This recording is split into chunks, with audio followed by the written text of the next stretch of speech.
Do you want to find a stress-free way to buy your next car? Start at CarMax and shop your way.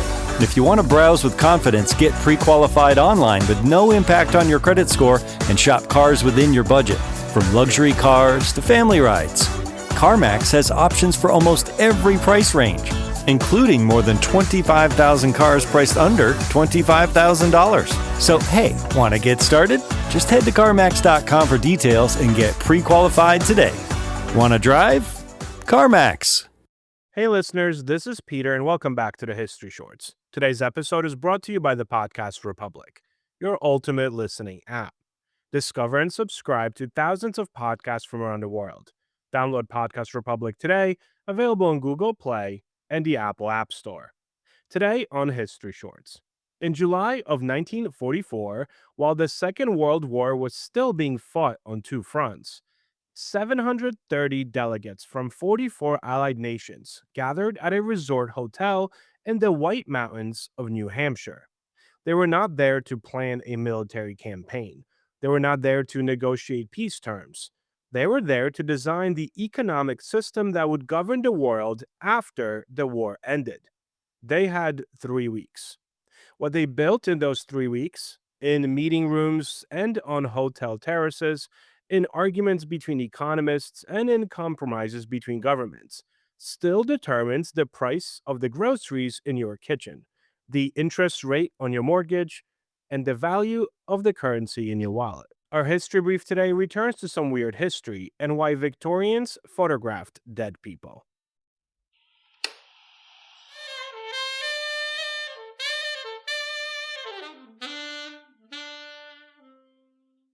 A quick word from our sponsors. A burst pipe, a dead water heater, the AC calling it quits. Who do you call? HomeServe is an easy way to handle unexpected home repairs, with plans covering stuff basic homeowners insurance usually won't. Instead of scrambling for a contractor, you make one call to get the repair process started. Join the millions of customers who trust HomeServe right now. Go to homeserve.com/podcast for 50% less your first year. That's homeserve.com/podcast. Savings compared to renewal price. Void in Florida. This day in history. On June 28, 1914, Archduke Franz Ferdinand was assassinated in Sarajevo. The killing set off a chain reaction of alliances and declarations of war that led to World War I. On June 28, 1969, patrons of the Stonewall Inn in New York City resisted a police raid, sparking the Stonewall Uprising and helping launch the modern LGBTQ+ rights movement. Story of the day. To understand why Bretton Woods was necessary, let us first figure out what had gone wrong in the 20 years before it. The global economy of the 1930s had been a catastrophe. The gold standard, the system by which currencies were pegged to fixed quantities of gold, had collapsed under the pressure of the Great Depression, as countries rushed to devalue their currencies in a desperate bid to boost exports. Exchange rates fluctuated wildly, international trade ground to a halt. Countries erected tariff barriers and engaged in competitive devaluations that impoverished everyone. The economic chaos of the 1930s had not caused the Second World War, but it had created the conditions of desperation and resentment in which extremism flourished. The architects of the post-war order understood this clearly. If the peace was going to hold, the economy that sustained it needed to be stable, open, and governed by rules that everyone agreed to follow. Bretton Woods was the attempt to build that system from scratch. The two dominant figures at the conference were John Maynard Keynes of Britain and Harry Dexter White of the United States Treasury. They were both brilliant, but they disagreed about almost everything important. Keynes, the most influential economist of the 20th century, a man who had spent the interwar years warning about exactly the kind of economic dysfunction that had produced a world war, arrived in New Hampshire with a vision of a genuinely international monetary system, centered on a new global currency he called the Bancor, with power distributed across nations. White had a simpler and more convenient vision. The United States emerged from the Second World War as the dominant economic power on Earth.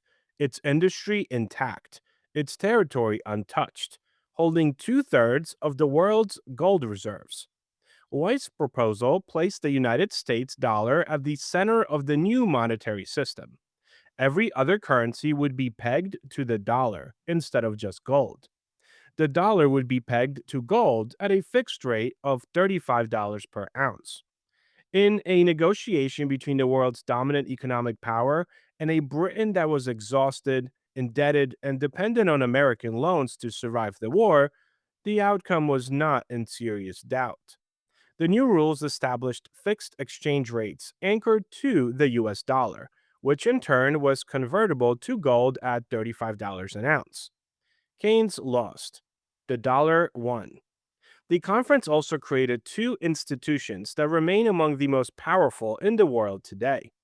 The International Monetary Fund, or the IMF, was designed to provide financial support to countries facing balance of payment crisis, preventing the kind of currency collapse that had destabilized the global economy in the 1930s. The International Bank for Reconstruction and Development, which quickly became known as the World Bank, was designed to provide financing for the reconstruction of war devastated economies and the development of poorer nations. Delegates to the conference agreed to establish the International Monetary Fund and what became the World Bank Group. Both institutions are still operating. Both are still headquartered in Washington, as the Americans insisted back in 1944. Both play central roles in the global economy that the 730 delegates in New Hampshire designed 8 decades ago. The Bretton Woods system, the fixed exchange rate regime anchored to the dollar, lasted until 1971. In August of that year, President Richard Nixon announced that the United States would no longer convert dollars to gold at the fixed rate of $35 per ounce. The announcement, made on a Sunday evening with no advance warning to America's trading partners, ended the monetary system that Bretton Woods had created. Currencies began floating against each other, their values determined by market forces rather than fixed pegs. The formal Bretton Woods system was dead, but what it had built was not. Over 80% of global trade is still conducted in dollars, and central banks hold trillions in dollars dominated reserves. The dollar's position as the world's reserve currency, established at Bretton Woods, survived the collapse of the gold peg, reinforced by the petrodollar system of the 1970s and the sheer scale of American financial markets. Remains the defining feature of the global monetary system today. What does any of this have to do with your monthly household budget, you may ask? Well, more than most people realize. When the Federal Reserve raises or lowers interest rates, it affects borrowing costs around the world. Because the dollar's reserve currency status means that global financial conditions move with American monetary policy. Your mortgage rate, your car loan, the cost of credit on your household budget, all of them are influenced by decisions made by American policymakers whose authority over the global financial system was established in a New Hampshire hotel in 1944. When oil prices fluctuate, they fluctuate in dollars because oil is priced globally in dollars, a convention rooted in the dollar's Bretton Woods era centrality. The price of the fuel that heats your home and fills your gas tank is denominated in the currency whose global dominance was decided in those 3 weeks in New Hampshire. When developing countries face debt crisis, when governments in Africa, Asia, or Latin America find themselves unable to service their obligations, they turn to the IMF, which was created at Bretton Woods to manage exactly these situations. The conditions the IMF attaches to its loans, austerity measures, structural reforms, affect the living standards of hundreds of millions of people. The institution that imposes those conditions was designed in 1944. The 730 delegates who gathered at the Mount Washington Hotel in the summer of 1944 were trying to prevent a repeat of 1930s, and they largely succeeded. The post war economic order they designed sustained the longest period of sustained economic growth in human history. The decades of post war expansion that lifted living standards across the developed world. It also embedded American economic dominance into the architecture of the global system in ways that have never been fully undone. The History Brief. Imagine opening an old family photo album and finding a portrait of a loved one. Nothing unusual there, but then you realize the person in the photograph is dead. Not a picture taken before they died. No, a picture taken after they died. To modern eyes, it feels strange, maybe even disturbing. Yet during the Victorian era, post mortem photography was surprisingly common. So, why did people do it? Well, the answer begins with a simple fact. Victorians were surrounded by death in ways most of us are not. In the 19th century, disease was common, medical care was limited, and childhood mortality rates were shockingly high. Families often lost children, siblings, spouses, and parents at ages that would seem unimaginable today. Death wasn't hidden away in hospitals and nursing homes. It happened at home. People washed the bodies, prepared them for burial, and held wakes in their own living rooms. Death was not separate from everyday life. It was part of it.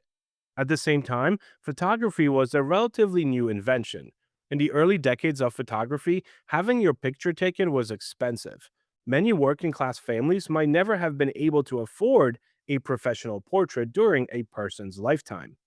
For some families, the only photograph they would ever have of a loved one was the one taken after death. And that changes how we should view these images. Victorians weren't creating something creepy, they were creating a memory. Parents who had lost a child might carefully dress them in their best clothes and arrange them peacefully for a final portrait. Sometimes flowers were included. Sometimes family members appeared in the image alongside the deceased. To them, the photograph wasn't a reminder of death, it was a reminder of life. Some photographers even tried to make the deceased appear alive. Bodies might be posed in chairs, supported by hidden stands, or photographed in ways that minimized obvious signs of death. Contrary to popular belief, however, most post-mortem photographs were not elaborate attempts to fool viewers. Often the deceased simply appeared peacefully at rest. What's kind of crazy here is how quickly all these attitudes changed. As photography became cheaper and more widespread, people accumulated photographs throughout their lives. Families no longer needed a final portrait to remember someone. At the same time, Western society began distancing itself from death. Funerals became more professionalized. Hospitals took over many end of life functions. Death gradually moved out of the home and out of the public view.